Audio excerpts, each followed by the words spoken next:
కదా అన్నక్కడికి వెళ్తాడు. శరీరాన్ని చంపేవాడికి మనం భయపడవద్దు, ఆత్మను చంపేవాడు కాదు. ఆత్మ చంపేది ఎవరో? మహాదేవుడు యేసుప్రభువు.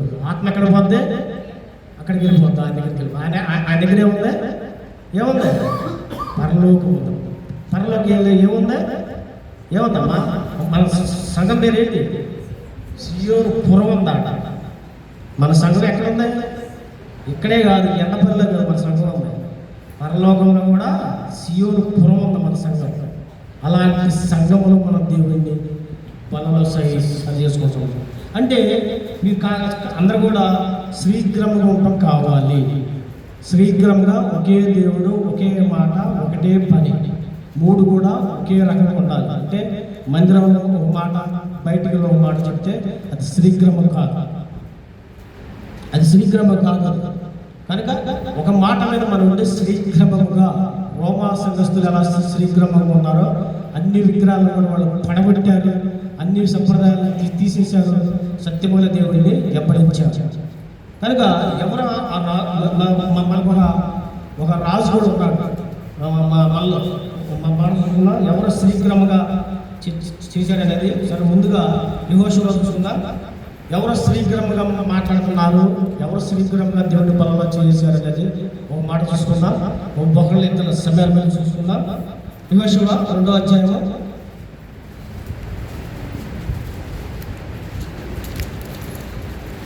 5వ వచనం. వారు ఎక్కడ నుండి వచ్చిరో నేను ఎరగను. చీకటి పడి ఉండగా గమని వేయబడి వేళలో ఆ మనుషులు వెలుగులోకి వెళ్ళిపోయారు. వారు ఎక్కడికి పోయారో నేను ఎరగను. మీరు వారిని శ్రీగ్రమ తనివే పట్టుకుందురా. చూడండి, శ్రీగ్రమగా వస్తుంది. ఎవరేమా వేసి ఒక వేసి దగ్గర శ్రీగ్రమైన మాటలు వస్తున్నాయి. మరి మన బలలో పరీక్ష పెట్టుకునే వాళ్ళ దగ్గర శ్రీగ్రమైన మాటలు వస్తున్నాయా?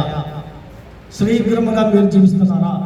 శ్రీగ్రమగా మీరు దేవుడి పని చేస్తున్నారా? ఏసీ దగ్గర ఉన్న శ్రీగ్రమైన మాటలు మీ దగ్గర ఎందుకు రావట్లేదు? మన దగ్గర కూడా రావాలి, శ్రీగ్రమైన మాటలు రావాలి. లోతు ఉన్నాడు, అబ్రహాం ఉన్నాడు. అబ్రహాం ఇల్లు కట్టుకున్నాడా? ఆయన కట్టుకోలేదు. ఎంతవరకు?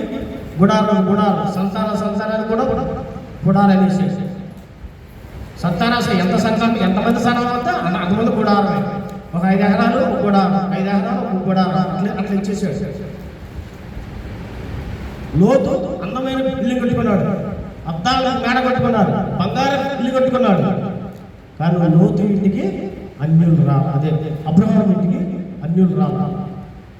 లోతు ఇంటికి వచ్చారు, లోతు కుమార్తెను కూడా చెరిపేసేసి. అద్దాల మేడ కట్టుకున్నంత మాత్రం మనం ఐశ్వర్యవంతులను అనుకోకూడదు.